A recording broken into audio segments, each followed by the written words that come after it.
As president, would you not prioritize the U.S. military killing the leaders of organizations designated terrorist organizations? Look, the job of the president is to keep us safe. And we know in this circumstance that Donald Trump was presented with a range of options by way of response. But the point is not to try to move us closer to war. The point is to move us away from that. Well, you see, if Donald Trump is for something, I have to be against it, even if that means taking out terrorists who have done terrible things. Elizabeth Warren as commander-in-chief, folks, that's what a lot of Democrats, at least about, getting up on around 20% of them, give or take, that's what they think should happen.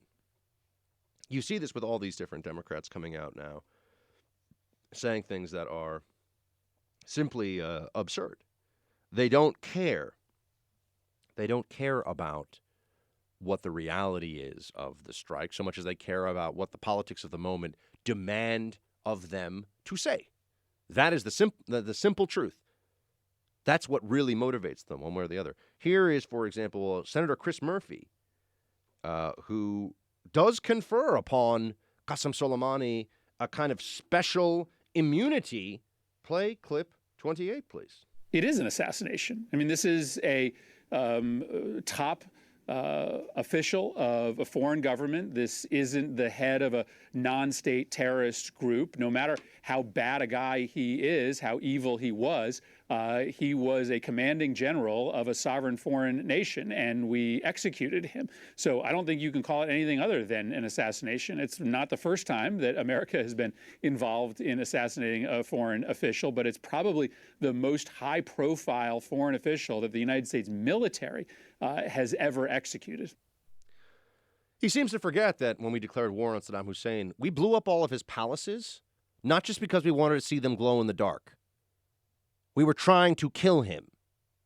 This is the reality. This is why, in fact, even if we're talking about civilian control of the military, when you are the commander-in-chief of a foreign nation and you're in a state of war, guess what?